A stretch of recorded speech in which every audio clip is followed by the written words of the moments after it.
오늘의 이야기 사랑하는 여러분, 주님의 이름으로 평안을 전합니다. 오늘 잠시 우리의 마음을 돌아보는 시간을 가졌으면 합니다. 혹시 지금 마음속 깊은 곳에서 의심이라는 안개가 피어오르고 있지는 않으신가요?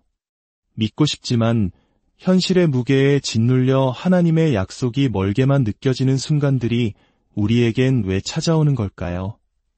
본격적인 묵상에 앞서 만약 이 말씀이 여러분의 마음에 울림을 준다면 이 은혜를 주변의 다른 이들과도 함께 나누어 주시길 부탁드립니다. 여러분의 공유 하나가 누군가에게는 절실한 위로와 빛이 될 수 있습니다. 또한 채널 구독을 통해 저희와 동행해 주시는 것은 저희가 이 사역을 이어가는 데에 큰 힘이 됩니다. 여러분의 삶에 하나님의 풍성한 은혜가 늘 함께하기를 기도합니다. 우리는 왜 하나님의 약속을 믿지 못하고 의심하는 걸까요? 그 답은 간단합니다. 우리는 주님께서 약속하신 것을 온전히 믿지 않기 때문입니다. 오늘 우리는 출애굽기 6장 6절에서 8절 말씀을 통해 그 깊은 이유와 하나님의 놀라운 해답을 함께 찾아보고자 합니다. 성경은 이렇게 말합니다. 그러므로 이스라엘 자손에게 말하기를 나는 여호와라. 내가 애굽 사람의 무거운 짐 밑에서 너희를 빼내며 이 구절의 시작과 끝을 주목해 보십시오. 하나님께서는 나는 여호와라는 선포로 시작하여 당신의 정체성으로 이 모든 약속을 인치고 계십니다. 이것은 마치 우리에게 당신이 누구인지를 다시 한번 상기시켜 주시는 것과 같습니다. 내가 바로 그다. 내가 너희의 하나님이다. 이 한마디 외에 다른 어떤 설명도 사실 필요하지 않습니다. 어린 시절 부모님께서 무언가를 시키실 때 왜요? 라고 물으면 내가 내 아빠니까, 내가 내 엄마니까 라고 대답하시던 기억 다들 있으실 겁니다. 그 순간 그 대답은 모든 질문을 잠재우는 가장 확실한 이유였습니다. 왜냐하면 그 안에는 사랑과 책임, 그리고 권위가 모두 담겨 있기 때문입니다. 하나님께서 나는 여호와라라고 말씀하실 때 그것은 바로 그와 같은 무게를 가집니다. 그 이름 하나만으로 충분한 것입니다. 하나님께서는 나는 여호와라라는 이 강력한 선포 사이에 7가지의 놀라운 약속을 담아두셨습니다. 성경에서 숫자 7이 완전함과 온전함을 상징한다는 것을 기억할 때 이 약속들이 얼마나 중요한지 알 수 있습니다. 첫째, 내가 애굽 사람의 무거운 짐 밑에서 너희를 빼낼 것이다. 이스라엘 백성들의 가장 큰 걱정은 무엇이었습니까? 모세가 파라오에게 말한 이후로 그들의 노역이 더욱 무거워졌다는 사실이었습니다. 바로 그 지점을 하나님께서 정확히 짚어 말씀하십니다. 그 무거운 짐, 내가 거기서 너희를 꺼내주겠다. 둘째, 그들의 노역에서 너희를 건질 것이다. 단순히 짐을 덜어주는 것을 넘어 노예라는 신분 자체에서 너희를 완전히 해방시키겠다고 약속하십니다. 셋째, 편팔과 여러 큰 심판들로서 너희를 속량할 것이다. 속량한다는 것은 대가를 치르고 되찾아온다는 의미입니다. 하나님께서는 당신의 강력한 능력과 심판을 통해 마치 값을 치르듯 당신의 백성을 되찾아 오시겠다고 선언하십니다. 넷째, 너희를 내 백성으로 삼을 것이다. 이것은 관계의 약속입니다. 단순한 구출이 아니라 친밀하고 특별한 관계 안으로 그들을 초대하시는 것입니다. 다섯째, 나는 너희의 하나님이 될 것이다. 너희는 내가 너희의 하나님 여호와인 줄 알게 될 것이다. 하나님께서는 당신의 백성이 되게 할 뿐만 아니라 친히 그들의 하나님이 되어주시겠다고 약속하십니다. 그리고 이 모든 구원의 과정을 통해 이스라엘 백성은 누가 진정한 하나님이신지 체험적으로 알게 될 것이라고 말씀하십니다. 내가 이 일을 행할 때 너희는 이것이 바로 내가 한 일임을 알게 될 것이다. 여섯째, 내가 아브라함과 이삭과 야곱에게 주기로 맹세한 땅으로 너희를 인도할 것이다. 이것은 과거의 약속, 그들의 조상들에게 하셨던 신실한 언약을 잊지 않고 계심을 보여줍니다. 하나님의 약속은 세대를 넘어 이어지는 신실한 약속입니다. 그리고 일곱째, 그 땅을 너희에게 주어 기업을 삼게 할 것이다. 단순히 그 땅으로 데려가는 것에서 그치지 않고 그 땅을 너희의 소유, 너희의 유산으로 주시겠다는 완전한 약속입니다. 하나님은 이 모든 약속을 하신 후 다시 한번 선포하십니다. 나는 여호와라. 이 얼마나 완벽하고 놀라운 약속입니까? 하지만 이 말씀을 들은 이스라엘 백성의 반응은 어떠했을까요? 9절은 이렇게 기록합니다. 모세가 이와 같이 이스라엘 자손에게 전하나 그들이 마음의 상함과 가혹한 노역으로 말미암아 모세의 말을 듣지 아니하였더라. 마음이 무너져 내리고 영혼이 짓밟힌 상태, 그리고 너무나 혹독한 현실의 노예 생활 때문에 그들은 하나님의 말씀을 들을 수 없었습니다. 하나님의 약속이 그들의 귀에 들리지 않았습니다. 어쩌면 이것은 오늘날을 살아가는 바로 우리들의 모습과도 닮아 있을지 모릅니다. 우리 눈앞의 고통, 당장 해결해야 할 문제, 마음의 상처는 너무나 생생하고 현실적입니다. 파라오의 채찍은 너무나 아프고 벽돌을 구원해야 하는 할당량은 너무나 버겁습니다. 이 거대한 현실 앞에서 하나님의 약속은 때로 하늘에 떠있는 뜬구름처럼 비현실적으로 느껴지기도 합니다. 하나님이 나를 구원하신다고? 내 백성 삼으신다고?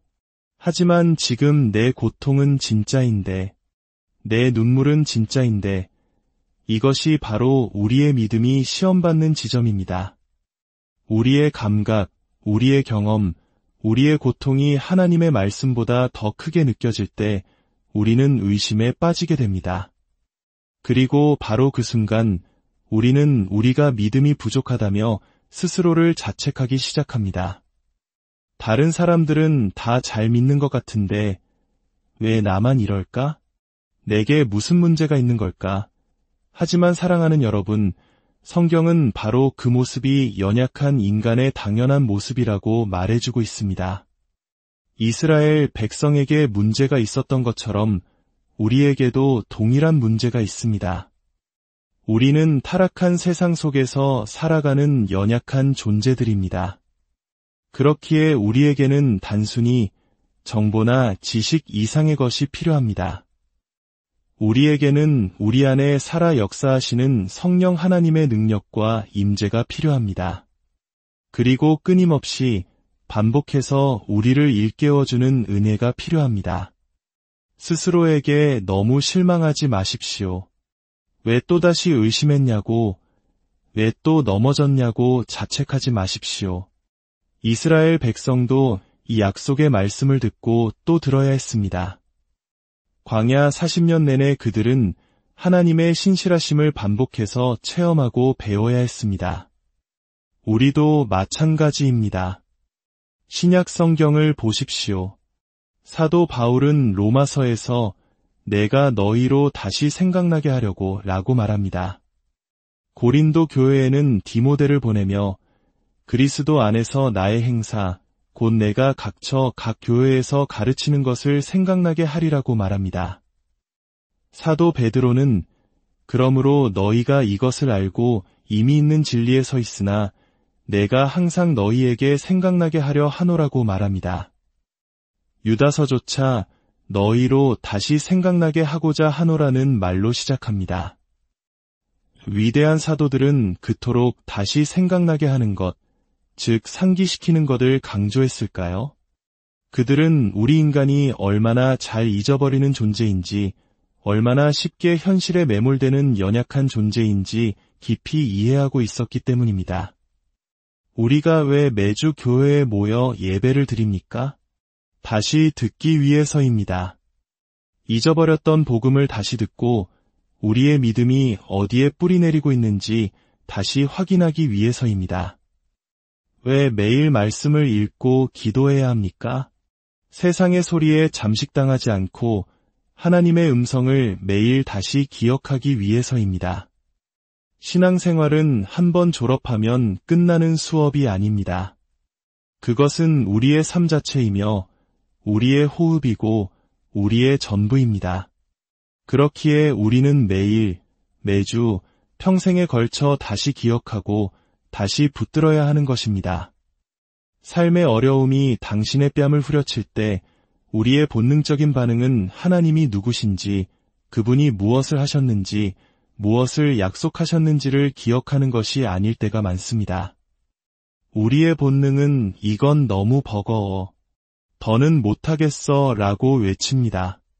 그렇기에 우리는 혼자서 이 길을 갈 수 없습니다. 우리는 서로를 필요로 합니다. 서로에게 하나님의 신실하심을 상기시켜주는 공동체가 필요합니다. 때로는 내가 다른 형제자매를 위로하며 전했던 그 말씀이 바로 나 자신에게 가장 필요한 말씀이었음을 깨닫게 될 때가 얼마나 많은지 모릅니다. 사랑하는 여러분, 지금 어떤 어려움 속에 계십니까? 어떤 무거운 짐이 여러분을 짓누르고 있습니까? 혹은 감당할 수 없을 것 같은 과제 앞에 서 있습니까? 그 어떤 상황에 있든지 스스로에게 이 세 가지 질문을 던지십시오. 첫째, 하나님은 누구신가? 둘째, 그분은 과거에 나를 위해 무엇을 하셨는가? 셋째, 그분은 미래에 대해 나에게 무엇을 약속하셨는가? 이 질문에 대한 답을 붙드십시오. 그리고 만약 그것이 잘 되지 않는다면 다시 처음으로 돌아가 반복하십시오. 이것이 우리가 이 험한 세상을 믿음으로 살아내는 방법입니다. 기독교는 결코 무적의 슈퍼맨이 되는 것이 아닙니다. 힘든 날이 없는 척, 늘 축복받고 형통한 척 연기하는 것이 아닙니다. 오히려 기독교는 우리의 연약함과 깨어진 마음을 정직하게 인정하고 바로 그 자리에서 하나님의 은혜를 구하는 것입니다. 힘들 때 힘들다고 말할 수 있는 용기, 도움이 필요할 때 손 내밀 수 있는 겸손함, 그리고 넘어져도 다시 일어설 수 있도록 서로를 붙잡아주는 사랑 안에서 우리의 믿음은 자라납니다. 하나님께서 우리에게 주일이라는 시간을, 성경이라는 말씀을, 그리고 교회라는 공동체를 주신 이유를 기억하십시오. 그것은 우리를 끊임없이 일깨워주기 위함입니다. 그리스도께서 우리의 죄를 위해 단번에 죽으심으로 우리를 하나님께로 인도하셨다는 사실을 다시 기억하게 하기 위함입니다. 우리가 그분을 믿음으로 하나님의 언약 백성이 되었으며 구원받았고 거룩하게 되어가는 과정 중에 있으며 마침내 영화롭게 될 것이라는 소망을 다시 붙들게 하기 위함입니다. 당신 안에서 선한 일을 시작하신 이가 그리스도 예수의 날까지 온전히 이루실 것이라는 그 약속을 다시 한번 마음에 새기십시오. 당신의 감정과 상황이 아닌 변치 않는 하나님의 말씀과 그분의 성품 위에 굳건히 서시길 바랍니다. 오늘 이 시간 여러분 각자의 삶의 자리에서 하나님의 신실하신 약속이 여러분의 모든 고통과 두려움보다 더 현실이 되기를, 더 실제가 되기를 간절히 기도합니다. 주님의 평강이 여러분과 함께하기